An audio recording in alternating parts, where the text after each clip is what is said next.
So very good evening everyone. This is me Dikshit તેરા અને સ્વાગત કરું છું તમારું બધાનું અનએકેડમીના માઇન્ડ વેલ પ્લેટફોર્મ પર. સો ધીસ ઇઝ અનએકેડમી, જ્યાં હું અને તમે રોજ નવું શીખવા જઈ રહ્યા છીએ, રોજ નવું શીખીએ છીએ. અનએકેડમીના પ્લસના પ્લેટફોર્મ ઉપર તમે મેળવી શકો છો ઘણી બધી વાતો, ઘણી બધી વસ્તુઓ કે જેનાથી શીખ્યા પછી તમે લોકો લાઈફમાં ઘણા બધા ચેન્જીસ લાવી શકો. જી સર. તો અનએકેડમીના પ્લસ પ્લેટફોર્મ પર અગર તમે પ્લસ ફીચર્સને બાય કરો છો, અગર તમે આ પ્લસનું સબસ્ક્રિપ્શન લો છો સર, તો પ્લસ સબસ્ક્રિપ્શન લેવાનો સૌથી મોટો ફાયદો એ છે તમને સરજી કે આ સબસ્ક્રિપ્શન લીધા પછી તમે સીધા જ સર એક પ્રોપર વેમાં તમારી જે પ્રિપેરેશન છે પ્રિપેરેશનને કરી શકો છો. એન્ડ દેટ ઇઝ વાય તમે જ્યારે પ્લસમાં લેશો માત્ર તમારે મારો કોડ યુઝ કરવાનો છે. The moment you will use my code, જેવો કોડ યુઝ કરશો, યુઝ કરતાની સાથે જ તમને સર ઘણા બધા બીજા બેનિફિટ થશે. એ બેનિફિટમાં સ્પેશિયલી તમને શું છે, ખાસ તો સર રિસેન્ટલી હમણાં એક સ્કોલરશિપ ટેસ્ટ આવવાની છે અને આ તલાટીને લઈને હશે. 10th ઓક્ટોબર સવારે 10 થી 11 હશે. અગર આમાં જો તમારો નંબર આવે છે દેટ ઇઝ ફ્રોમ 1 to 20, 1 થી લઈને 20 સુધી જો તમારો નંબર આવે છે તો આ રીતે તમને સબસ્ક્રિપ્શનમાં સ્કોલરશિપ મળવા પાત્ર છે. ઇટ મીન્સ કે અગર જો તમે 1 થી 3માં નંબર આવો છો, 1 to 3, તો સર તમને 100% ફ્રી સ્કોલરશિપ 1 યરનું સબસ્ક્રિપ્શન મળવા પાત્ર છે. અગર તમારો રેન્ક 4 to 13 આવે છે તો તમને 75% રેન્ક આવશે તો 4 થી 13માં 75% સબસ્ક્રિપ્શન મળવા પાત્ર છે. અને ઇફ તમારો નંબર 14 to 20 આવશે તો સર 50% સબસ્ક્રિપ્શન મળવા પાત્ર છે. ઇટ મીન્સ તમને આટલી સ્કોલરશિપ મળશે અગર તમે જો આટલા રેન્કમાં આવશો. એની સાથે જ એક ફૂલ લેન્થ મોક ટેસ્ટ છે તમારી મુખ્ય સેવિકા એક્ઝામ, જે કરન્ટલી હમણાં ટૂંક સમયમાં આવશે. 9 તારીખે છે, સવારે 10 અને 11ની વચ્ચે. એ પણ તમે અપ્લાય કરી શકો છો માત્ર ને માત્ર સર અનએકેડમીના આ માઇન્ડ બ્લોઈંગ પ્લેટફોર્મ પર. રાઈટ. હવે તમને એક વસ્તુની ખબર હોવી જોઈએ કે સર જ્યારે આપણે એક વાતનો આઈડિયા આવે કે અગર જ્યારે તમે પ્રિપરેશન કરવાની શરૂ કરો છો, એ પ્રિપરેશનમાં જનરલી થાય શું સાહેબ કે પ્લસ ન હોય અને જે પ્રિપરેશન કરો પ્લસ લ્યો ત્યારે પ્રિપરેશન કરો, એ બંને પ્રિપરેશનમાં ઘણો ફરક છે. ફોર એક્ઝામ્પલ, અગર તમે પ્લસનું સબસ્ક્રિપ્શન લઈ લેશો તો સર પછી ત્યાં પણ તમને every Saturday and every Sunday you will be having one beautiful examination. એક સરસ મજાની એક્ઝામ હશે અને એ એક્ઝામ તમારી ફૂલ લેન્થ હશે, ફૂલ લેન્થ. જેમ કે આ શનિવારે સબ ઓડિટર છે અને એના પછી ક્લાસ 3ની આર્ટ એન્ડ કલ્ચરની છે. તો સર આ તમારી જે છે ફાયદો એ લઈ લો અને યાદ રાખજો કે માત્ર ને માત્ર તમારે એક જ કોડ યુઝ કરવાનો છે. કોડનું નામ છે સર લાઈવ ડીટી. કેમ કે જેવું તમે લાઈવ ડીટી કોડ યુઝ કરશો એટલે તરત જ સર તમને 10% ડિસ્કાઉન્ટ ઓન ધ સ્પોટ મળશે. અને આ ડિસ્કાઉન્ટ લેતાની સાથે સર તમને પ્લસમાં એન્ટ્રી મળશે અને ત્યાં પછી ઘણા બધા બેનિફિશિયલ કોર્સ અવેલેબલ તમારા માટે રહેશે. ઓકે સર, ચલો આજે બેઝિકલી મારે તમને શું ભણાવવું છે, શું ભણાવવા જઈ રહ્યો છું, ધ્યાનથી સમજજો. એકચ્યુઅલમાં today we are going to learn Wardha scheme. I repeat once again, Wardha scheme. ના વોટ ઇઝ વર્ધા સ્કીમ, શું છે અને કઈ રીતે છે આ વર્ધા સ્કીમ? હવે ઘણા બધા લોકોએ કદાચ નામ પણ એવું પોસિબલ છે કે પહેલી વાર સાંભળ્યું હોય કે ભાઈ આ વર્ધા સ્કીમ છે શું, બેઝિકલી આનો યુઝ શું છે, કઈ રીતે છે, ઘણાને નહીં ખબર હોય. પણ સર વર્ધા સ્કીમ છે ને એ બહુ ઇમ્પોર્ટન્ટ સ્કીમ છે. ખાસ કરીને જનરલી આ સ્કીમ ક્યાં પૂછાય છે, અગર તમે સુપર ક્લાસ 3ની પ્રિપરેશન કરો છો, દેટ ઇઝ ડેપ્યુટી મામલતદાર અથવા તો ડીવાયએસઓ ડેપ્યુટી સેક્શન ઓફિસર, તો સર એમાં બહુ પૂછાય. 1-2 માટે બહુ ઉપયોગી છે. જીપીએસસી ક્લાસ 1-2 માટે બહુ ઉપયોગી છે. અને રિસેન્ટલી હું આ ભણાવવા જઈ રહ્યો છું એનું પાછળનું કારણ શું છે સર? એનું પાછળનું કારણ એટલું છે કે આજકાલ તમને ખબર હશે કે ભારતમાં એક વાતની બહુ ચર્ચા થઈ રહી છે અને એ ચર્ચા તમે પણ ઘણી કરી હશે. તમને એમ થશે કે એક તો અત્યારે શુદ્ધ ગુજરાતી ભાષામાં કહીને કે ટકટાણા વગરની વર્ધા સ્કીમ ક્યાંથી આવી છે સાહેબ? ટકટાણું નથી, આનો સમય છે, આ સ્કીમનો પાકો સમય છે, આ કરવી જોઈએ એટલા માટે. બિકોઝ વર્ધા સ્કીમ છે એ બેઝિકલી રિલેટેડ છે અત્યારની રિસેન્ટલી એક ગવર્મેન્ટ ઓફ ઇન્ડિયા દ્વારા ડિક્લેર થયેલી એક સ્કીમ. તો રિસેન્ટલી તમને ખબર હોય તો જસ્ટ ગયા વર્ષે જ 2020માં જ મોદી સરકારે એક સરસ મજાની સ્કીમ ડિક્લેર કરી જેને કહેવાય છે એજ્યુકેશનલ પોલિસી. તો નવી શિક્ષણ નીતિ જાહેર કરી. એ નવી શિક્ષણ નીતિને આધારિત છે વર્ધા સ્કીમ. હવે હું એમ કહું કે sir government of India declare કરી રિસેન્ટલી વર્ધા એજ્યુકેશન પોલિસી અને વર્ધા સ્કીમને શું લાગે વળગે બહુ બધું છે.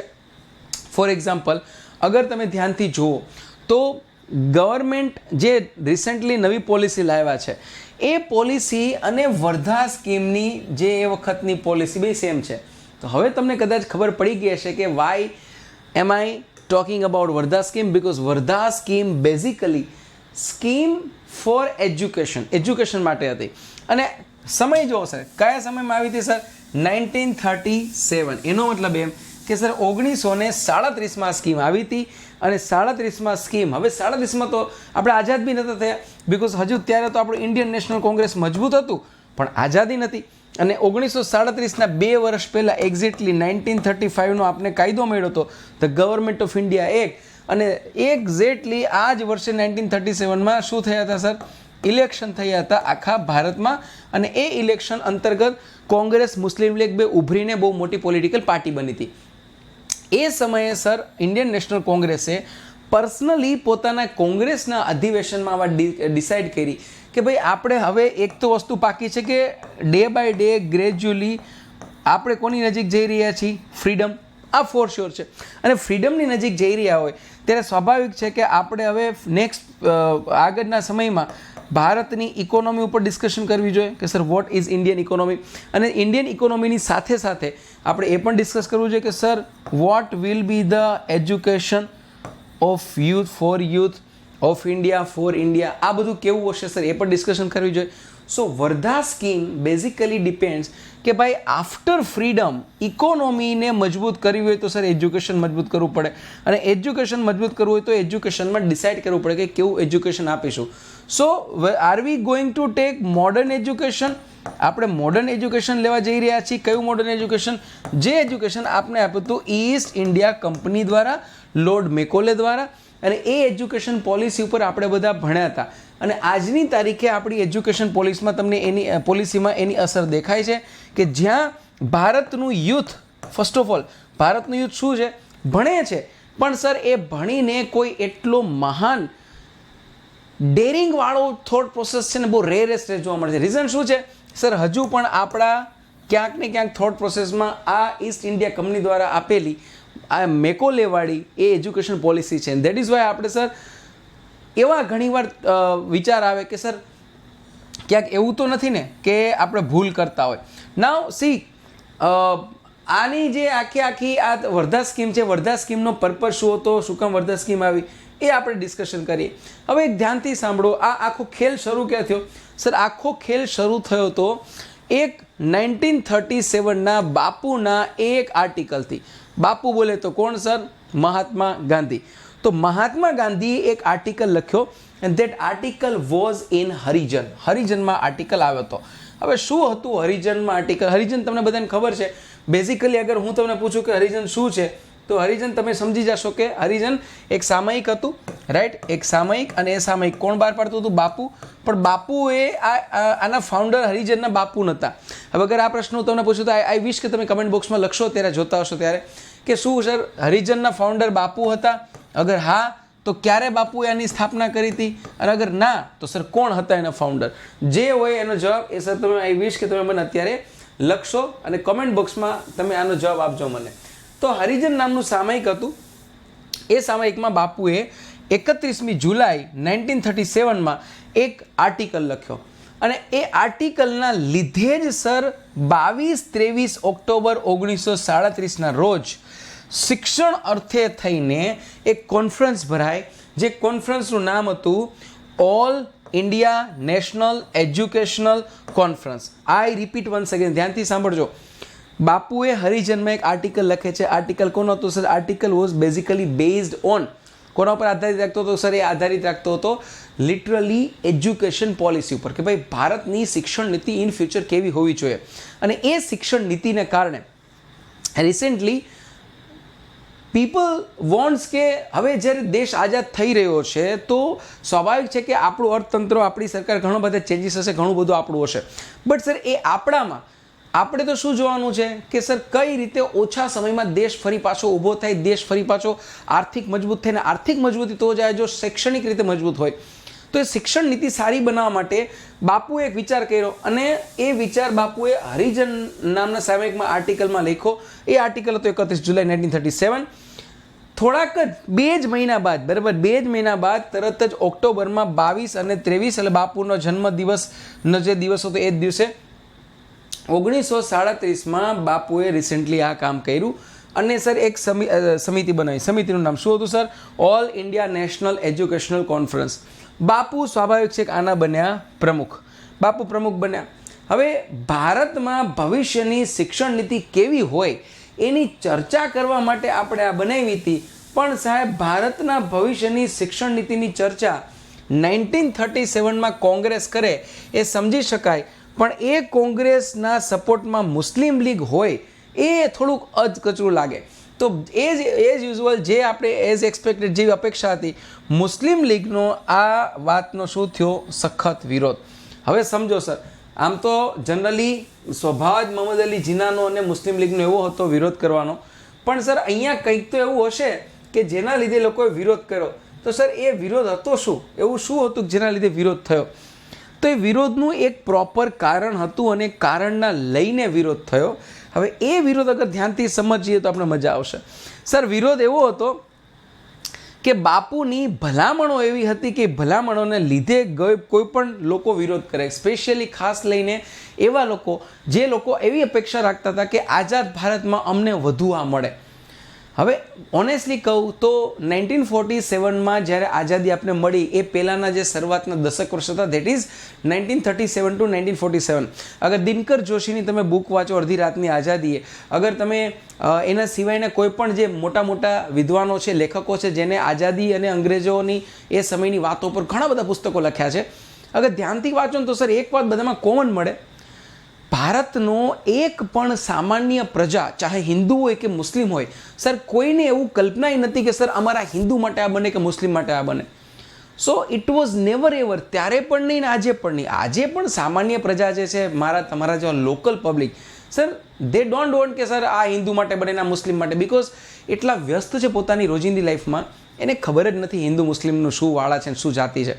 But sir there are some people, થોડાક લોકો એવા છે કે જે લોકો એકચ્યુઅલમાં એવું ઈચ્છે છે, દે વોન્ટ કે સર આવું થાય, કારણ કે સર એ લોકોને પાવર જોઈએ છે. તો Mohammad Ali Jinnah was one of them. એમાંનો એક હતો કે જેણે સર નક્કી કર્યું હતું કે અગર મારે જો કાલ સવારે પાવરમાં બેસવું હોય, મારે પાવરમાં બેસવું હોય, એ પાવર ચાહે મને ઇન્ડિયામાં મળે, આઈધર એ પાવર મને ક્યાં મળશે? India, or I have to create Pakistan. બે જ ઓપ્શન હતા એની પાસે. તો આ બે સિચ્યુએશનમાં મોહમ્મદ અલી જીનાને ખબર હતી કે જો હું આ વસ્તુ મારે જોઈતી હોય તો સર મારે ડિવાઇડ એન્ડ રૂલ અંગ્રેજોની જેમ રમવું પડશે. તો સર વર્ધા સ્કીમ 1937 જ્યારે અંગ્રેજો સમક્ષ આ બધી ચાલતું હતું ને એ વખતે ભારતની કોંગ્રેસે વર્ધા સ્કીમ ઉપર ફોકસ કર્યું. બાપુ એના પ્રમુખ બન્યા. બાપુએ થોડીક ભલામણો આપીને, ભલામણો ધ્યાનથી સમજો, બાપુએ સૌથી પહેલી ભલામણ એ આપી, જે ભલામણ અગર તમે ધ્યાનથી જોશો ને તો આજની નવી શિક્ષણ નીતિમાં જોવા મળશે. 7 વર્ષ સુધી મફત ભણતર છે, આજે પણ છે, હું તો કહું છું એનાથી વધારે છે આજે. તો 7 વર્ષ સુધી પહેલાં તો મફત ભણતર હોવું જોઈએ. બીજું, શિક્ષણ માતૃભાષામાં જ હોવું જોઈએ. Sir this is mind blowing. હવે આજે એક બહુ સળગતો પ્રશ્ન છે કે સર કયા મીડિયમમાં ભણવું જોઈએ, ઇંગ્લિશ મીડિયમ કે ગુજરાતી મીડિયમ? અને સૌથી વધારે પ્રશ્ન કેનો છે ખબર છે? મને ખ્યાલ છે the most sensitive question four those students those wants to prepare UPSC. તો જે લોકોને યુપીએસસીની પ્રિપેરેશન કરવી છે ને એના માટે સૌથી આગ્રહ પ્રશ્ન છે કે સર કયા માધ્યમમાં પ્રિપેરેશન કરાય, હિન્દી માધ્યમમાં, ગુજરાતી માધ્યમમાં કે અંગ્રેજી માધ્યમમાં, રાઈટ? તો મને ઘણીવાર ઘણા લોકો પૂછે રીઝન શું? સર બિકોઝ મેં પ્રિપેરેશન કરી છે યુપીએસસીની in 2014 I was at Delhi. હું દિલ્હીમાં હતો સર, અને દિલ્હીનું એક બહુ રેપ્યુટેડ ઇન્સ્ટિટ્યૂટ હતું, નામ છે એનું વાજીરામ એન્ડ રવિ, રાઈટ? તો I was there in 2014, 1 year મેં પ્રિપરેશન કરી and I prepared throughout in English medium. મેં ઇંગ્લિશ મીડિયમમાં પ્રિપેરેશન કરી. હવે આ મારો એવો અનુભવ રહ્યો કે જેના લીધે મને ઘણા બધા લોકો ક્વેશ્ચન્સ પૂછે, મને સલાહ લે કે ભાઈ તમે દિલ્હી જઈને આવ્યા તો તમે શું ઉકાળીને આવ્યા? તો હું બહુ એકદમ પ્રેમથી કહું, સર હું 2014માં દિલ્હી ગયો, 2015માં મેં મારો છેલ્લો attempt because of age that was my last attempt, તો હું 14માં જાગ્યો અને 15માં ફરી સૂઈ ગયો એવું કહી શકાય. Because when I attempt in 15 મેં જ્યારે પીટી એટેમ્પ કરી પ્રિલિમિનરી ટેસ્ટ, તો સર હું ક્રેક ન કરી શક્યો. તો હું ક્રેક ન કરી શક્યો દેટ મીન્સ મારા માટે યુપીએસસીના દરવાજા બંધ થઈ ગયા. બટ સર દેટ 1 યર જે હું દિલ્હીમાં રહ્યો વાજીરામ રેવમાં ભણ્યો, સર એ એક વર્ષે મારી જીવન બદલી નાખ્યું. So whatever I am today, હું જે કંઈ પછી that because of that particular 1 year. હવે સર આ અનુભવથી મને શું શીખવા મળ્યું? તો સો દેટ 12 મંથ, આ હું એક વર્ષ, not exactly 12 month but 11 month and something, થોડા ઘણા દિવસો, તો એક્ઝેક્ટ એક વર્ષ દિલ્હીમાં રહ્યો. આઈ લર્ન અ લોટ, ઘણું બધું શીખ્યો. અને એ શીખીને હું હંમેશા છોકરાઓને કહું કે તમારે મને કોઈ પૂછે કે શું કરવાનું છે, તો હું ઉલટું કહીશ, નહીં સર એવું ન પૂછો શું કરવાનું છે, મને તમે એમ પૂછો કે એવી કઈ વસ્તુ છે શું ના કરું એ પૂછો, શું ના કરું આ પૂછો મને. બિકોઝ હું દિલ્હી એક વર્ષે ને એ જાણી આવ્યો કે શું ના કરું. હવે જો આ વર્ધા સ્કીમમાં ગાંધીજી ત્યારે એમ કહે છે કે માતૃભાષામાં શિક્ષણ આપો, ગીજુભાઈ બધેકા કહેતા હતા, એના સિવાયના કેટલા બધા ભારતના, ગુજરાતના, કોઈ પણ રાજ્યના હોય, દરેક શિક્ષણ શાસ્ત્રી હોય સર એનો એક આગ્રહ હોય કે ભાઈ શરૂઆતનું પ્રાઇમરી શિક્ષણ માતૃભાષામાં આપવું જોઈએ. સર એનું રીઝન શું છે સમજો ધ્યાનથી. મારો અનુભવ તમને કહું, આજે મને છોકરા ઘણા કહે કે સર યુપીએસસીની પ્રિપેરેશન કરી કેમાં કરે, બિકોઝ રિઝલ્ટ જે આવે છે સર એમાં ઓલમોસ્ટ મોટા ભાગના જે પાસ આઉટ હોય છે સર એ બધા કયા મીડિયમના હોય છે? ઇંગ્લિશ મીડિયમના હોય છે. વાત એકદમ સાચી છે, મોટા ભાગના ઇંગ્લિશ મીડિયમના હોય છે. પણ સર તમે કોઈ એક વાત ચેક નથી કરતા, અને એ ચેક છે શું છે? બેકગ્રાઉન્ડ.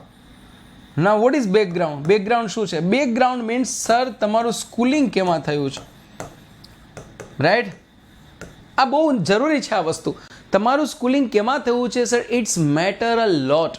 હવે માની લો કે તમારું સ્કૂલિંગ થયું છે શુદ્ધ ગુજરાતી માધ્યમની શાળામાં, શુદ્ધ ગુજરાતી વાતાવરણમાં, તો તમારા ઘરમાં ગુજરાતી બોલાય છે, તમારા ઘરે અને ઘરની આજુબાજુના વાતાવરણમાં ગુજરાતી છે, તમારા મિત્રો ગુજરાતી છે, તમારી સ્કૂલ ગુજરાતી છે, અને તમે ભણ્યા ધોરણ 1થી લઈને 12 સુધી ગુજરાતી માધ્યમમાં, and then you choose to go in English medium. તમે નક્કી કર્યું કે હું ઇંગ્લિશ મીડિયમમાં પ્રિપરેશન કરીશ, and you went Delhi and you start preparing in English medium.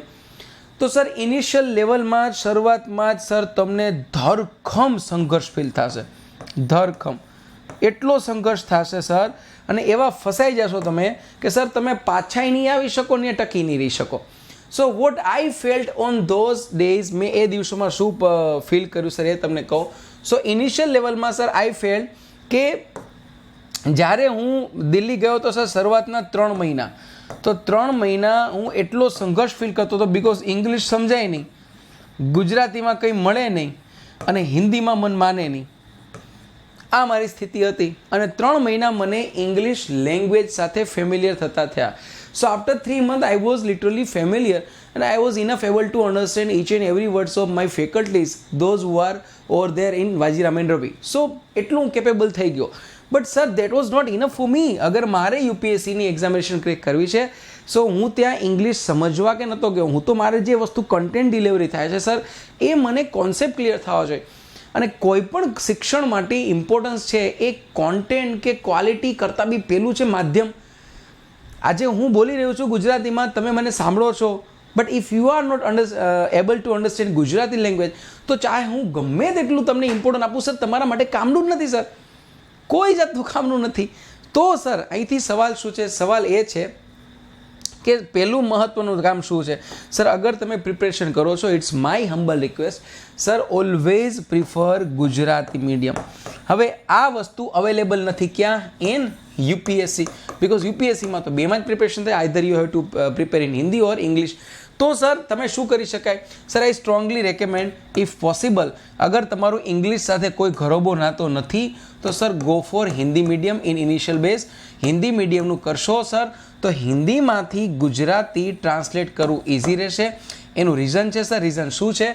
Because જે દિવસે તમે આ પ્રિપેરેશન કરશો, તો સર તમને એટલીસ્ટ સમજાશે કે તમે શું પ્રિપેરેશન કરી રહ્યા છો. સર ઇંગ્લિશમાં તો લોચો એ થશે કે તમને ટ્રાન્સલેટ કરવામાં જ તમારું આખું વર્ષ વહી જશે. કન્ટેન્ટ બીજા નંબરની વાત છે કે સારું કન્ટેન્ટ ઇંગ્લિશમાં જ મળે, હિન્દીમાં ન મળે. સર એ સમય ગયો. હિન્દીમાં માઇન્ડ બ્લોઈંગ કન્ટેન્ટ મળે છે, અરે ઇવન ઇન ગુજરાતી બેસ્ટ મળે છે. તો ધીરે ધીરે તમારે ખાલી, અને વાત તો કેટલી છે, ક્રેક કરવાની, તમારે પ્રિપરેશન કરવાની છે. તમે સર મેન્સ એક્ઝામિનેશન પ્રિલિમ્સ જ ખાલી આમાં આપવાની છે. મેન્સ પણ ગુજરાતીમાં આપી શકાય, ઇન્ટરવ્યૂ પણ ગુજરાતીમાં આપી શકે સર, આ બધું તમે આપી શકો. નાવ અહીંયા સુધીમાં મારો અનુભવ તમને કહું તો ફેર શું પડે સર, માધ્યમનો ફેર શું પડે સર? માધ્યમનો ફેર એ પડે, અગર તમે તમારા મીડિયમમાં તમારી માતૃભાષા લો તો સર તમે સૌથી વધારે કોન્ફિડન્ટ હંમેશા તમારી માતૃભાષામાં હોય. શીખવાની સૌથી વધુ સ્પીડ કોઈ માણસની માતૃભાષામાં હોય. સો તમે એક જ ભાષા નક્કી કરવાની શીખવા માટે. જીવનમાં જ્યારે ક્યારેક નવું શીખવું હોય, વાંચવું હોય, જોવું હોય, સમજવું હોય, આનંદ કરવો હોય, મતલબ તમારે કંઈક તમારામાં ચેન્જ લાવવું હોય ને, તો ઓલવેઝ રિમેમ્બર વન થિંગ, જે ભાષામાં તમને સ્વપ્નો આવે, શું આવે? સ્વપ્નાઓ. જે ભાષામાં તમને ગુસ્સો આવે, રાઈટ, અને જે ભાષામાં તમે પ્રેમની લાગણી આવે સર, વ્યક્ત કરવાની ઈચ્છા થાય પ્રેમ, સર આ તમારી શીખવાની ભાષા. યાદ રાખજો. અને આ સાયન્ટિફિક ટ્રુથ છે, સાયકોલોજીકલ ટ્રુથ છે. ઇટ્સ નોટ લાઈક કે ખાલી એમના મેં બોલી દીધું.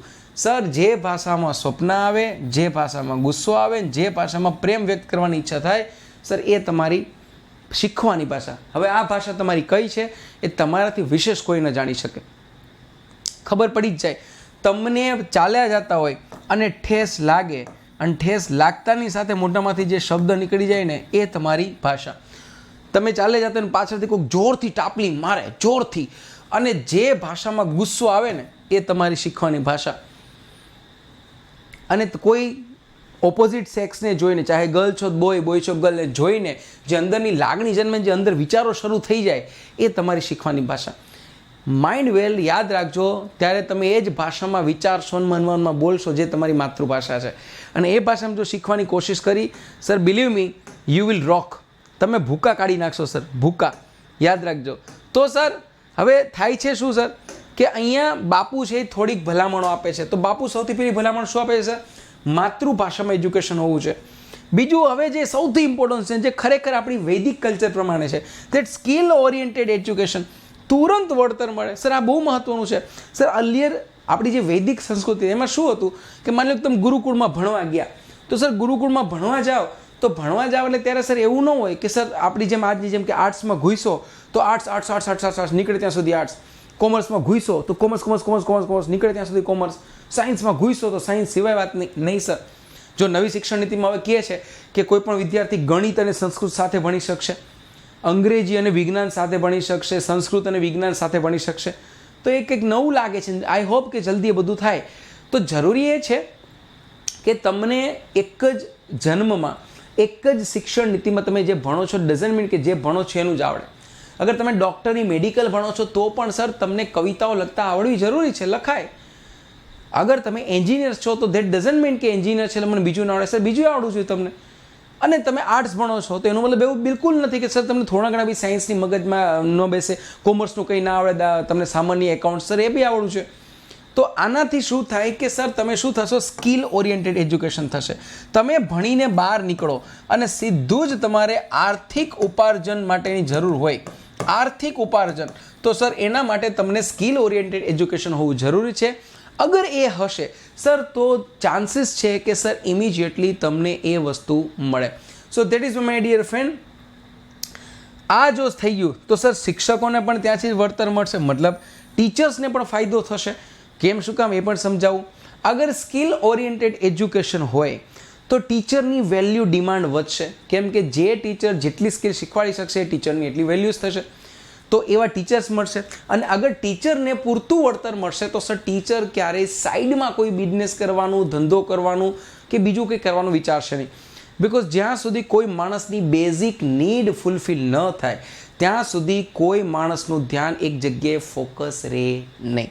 સો માય ડિયર ફ્રેન્ડ, યાદ રાખજો કે આજે જે આપણે ન્યૂ એજ્યુકેશન પોલિસી આવી છે સર, એના બીજ આપણે 1937માં વર્ધા સ્કીમમાં પૂજ્ય બાપુએ નાખી દીધા હતા. બાદમાં આ જ વિચાર આગળ બીજી સમિતિ બને. જો 1937માં બાપુએ સમિતિ બનાવી હતી. નાવ નેક્સ્ટ પછી શું થાય છે તો સર પછી એક નવી સમિતિ બને છે અને એ સમિતિ અંતર્ગત ફરી પાછું આ જ વર્ધા સમિતિના વિચારોને એક પ્રોફેશનલ ઓફિશિયલ રૂપ આપવામાં આવે છે. બટ એ પહેલાં હું થોડાક નવા બેચ કોર્સની વાત કરી દઉં કે એક 8મી બેચ લોન્ચ થવા જઈ રહી છે, જનરલ બેચ ફોર ક્લાસ 3ની સામર્થ્યની, જેમાં આ બધા ધુરંધરો છે આપની વચ્ચે. તો સર એનો ભરપૂર લાભ ઉઠાવો. અને એની સાથે સાથે એક રણાંગણ બેચ લોન્ચ થઈ રહી છે, સ્પેશિયલ બેચ છે જે ટેટ ટાટ એક્ઝામની છે, 5મી બેચ છે સર. અને એમાં પણ તમે આ બધાનો ભરપૂર લાભ ઉઠાવી શકો છો. તો સર માય ડિયર ફ્રેન્ડ, ભરપૂર આ બધાનો લાભ ઉઠાવો. અને આના માટે તમારે કામ એક જ કરવાનું છે સર, મારો કોડ યુઝ કરીને સબસ્ક્રિપ્શન લેવાનું છે. મારો કોડ છે લાઈવ ડીટી. જો મારો કોડ યુઝ કરશો તો 10% ડિસ્કાઉન્ટ તમને ઓન ધ સ્પોટ મળશે. એની સાથે બીજા 10% તમારી ક્રેડિટના મળશે. 20% વિલ બી યોર્સ, બધા તમારા થઈ જશે. જ્ઞાન મંથન છે 7 ઓક્ટોબરે શરૂ થશે. એટલે special batch for GPSC class 1-2 prelims examination batch બીજી શરૂ થઈ છે સર. આ સ્પેશિયલ જીપીએસસી માટે છે. અને આ છે એ સંપૂર્ણ બેચ છે અને એ છે 9મી ઓક્ટોબરે શરૂ થાય છે સંપૂર્ણ. અને આ 9મી ઓક્ટોબરે શરૂ થતી આ બેચમાં તમે ભણી શકશો સ્પેશિયલી ક્લાસ 3 એક્ઝામની બધી ડિટેલ. સો ફરી વાર કહું છું, use my code live DT and 10% discount enjoy કરો. અને એકવાર પ્લસમાં આવી જાઓ એટલે ત્યાં તમે ડિટેલમાં હું તમને ભણાવીશ એક બહુ સરસ મજાનું polity Laxmikanth in detail in પ્લસમાં. રાઈટ. હવે સમિતિ બને છે, સમિતિનું નામ શું? તો સર વર્ધા સ્કીમ ઉપર પહેલી વર્ધા સ્કીમ જે બને છે ડી વાત થાય છે બાપુ કરે છે અને બાદમાં એના અધ્યક્ષ બને છે ઝાકિર હુસેન. તો સર તમને આ પ્રશ્ન પૂછી શકે કે ભારતના કયા રાષ્ટ્રપતિની અધ્યક્ષતામાં એક બ્રિટિશ ભારત સમયે શિક્ષણ ઉપર એક સમિતિ બની હતી જેના અધ્યક્ષ આગળ જતા એ ભારતના રાષ્ટ્રપતિ બન્યા હતા? તો એ કોણ હતું? ઝાકિર હુસેન. અને એની અધ્યક્ષતા હેઠળ આ સમિતિ બની. મુખ્ય ઉદ્દેશ્ય શું હતો? ભારતીય સંસ્કૃતિ, જો સમજો, ભારતીય સંસ્કૃતિ, અને હવે જે આ શબ્દો પર ભાર દેજો, ભારતીય સંસ્કૃતિ આવી જવી જોઈએ. અને મેન વાત, અર્થતંત્ર સભર શિક્ષણ. મતલબ સંસ્કૃતિ તો છે જ સર, સંસ્કૃતિ જોઈશે, બટ સાથે સાથે શું જોઈએ છે સર? અર્થતંત્ર. કેમ કે જો અર્થતંત્ર સભર નહીં હોય સર તો આનો કોઈ મતલબ જ નથી. તો બેઝિકલી શિક્ષણ કેવું હોવું જોઈએ જેમાં સંસ્કૃતિ પણ આવે, અર્થતંત્ર પણ આવે. માટે અંગ્રેજી માટે ક્યાંય જગ્યા નહીં. તો અંગ્રેજીને શું કહી દીધું? મનાય. કેમ કે અંગ્રેજી ભાષા શીખવી જરૂરી છે, પણ અંગ્રેજી ભાષાથી તમારા જીવનમાં કોઈ ડેવલપમેન્ટ થાય, મેન્ટલી ગ્રોથ થાય સર, એવું બિલકુલ જરૂરી નથી અને થતું બી નથી. Yes, English is indeed a need of human life. ખરેખર જરૂરિયાત છે માણસ જીવનની, બરાબર. એમાં બદલાતા સાપેક્ષ જીવનમાં અગર જોવા જાઓ તો સર તમારે એક દેશથી બીજા દેશ, બીજા દેશથી ત્રીજા દેશ, કે કોઈ પણ ઇન્ટરનેટ ઉપર અગર કોમ્યુનિકેશન કરવું છે, I am sorry, then you must learn English. English જોઈશે, ઇંગ્લિશ વગર ચાલશે નહીં સર, કેમ કે સમય એવો આવતો જાય છે. But sir English is the only source, English is the only solution for your each and every problem regarding the education. Then it's a myth. આ ખોટી વાત છે. બિકોઝ એકચ્યુઅલમાં માણસને હોશિયાર કે માણસને જ્ઞાની છે ને એ ડેફિનેટલી જ્ઞાન બનાવે છે, 100%. આ કન્ફર્મ છે. પણ સર જ્ઞાન તમને તો જ આવે જો શીખવાની ભાષા તમારી કેવી હોય? માતૃભાષા. કેમ કે માતૃભાષામાં લીધેલું જ્ઞાન સાચા અર્થમાં જ્ઞાન સમજાય. સો ફાઇનલી જે મુખ્ય વિરોધ હતો, કોનો વિરોધ હતો? મુસ્લિમ લીગનો. સર મુસ્લિમ લીગને આ બધાથી વાંધો હતો?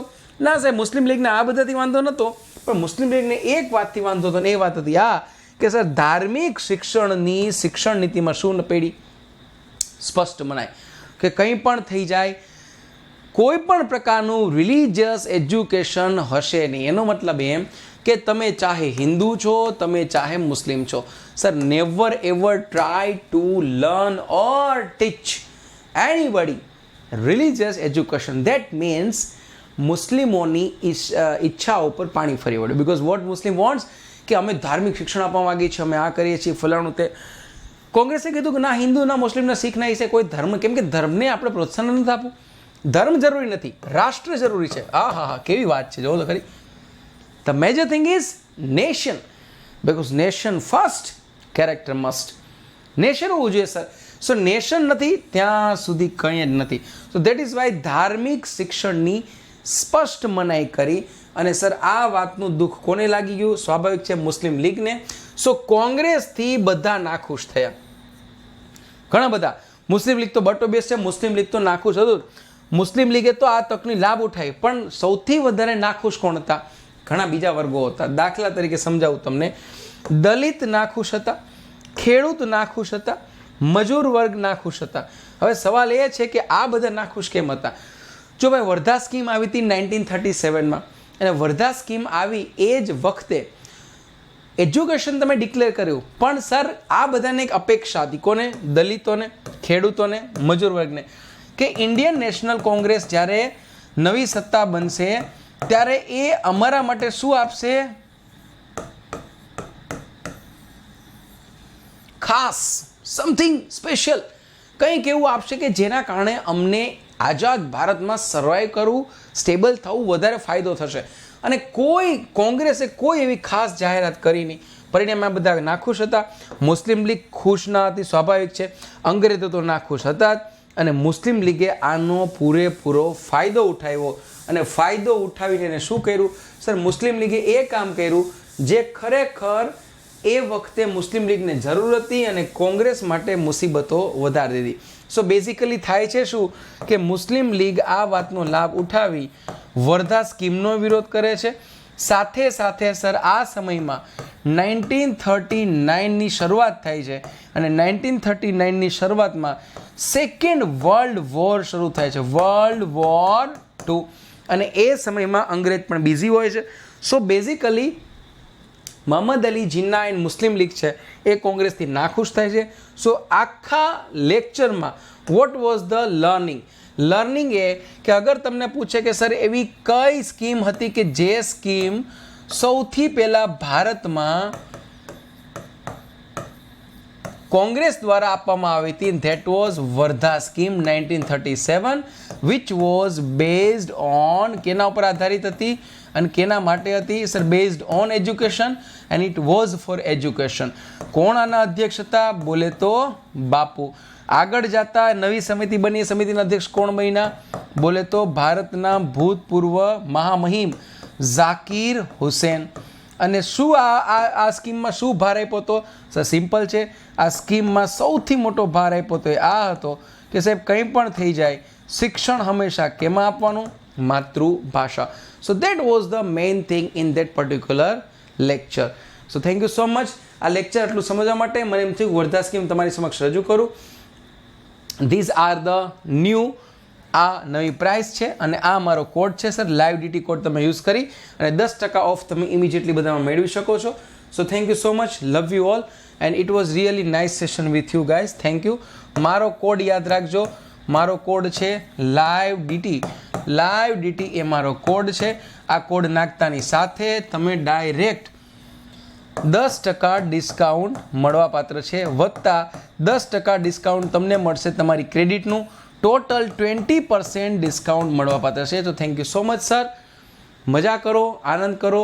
Happy Navratri everyone. Thank you so much. Bye. જય હિન્દ, જય ભારત, વંદે માતરમ, ભારત માતા કી જય, જય જય ગરવી ગુજરાત. Thank you.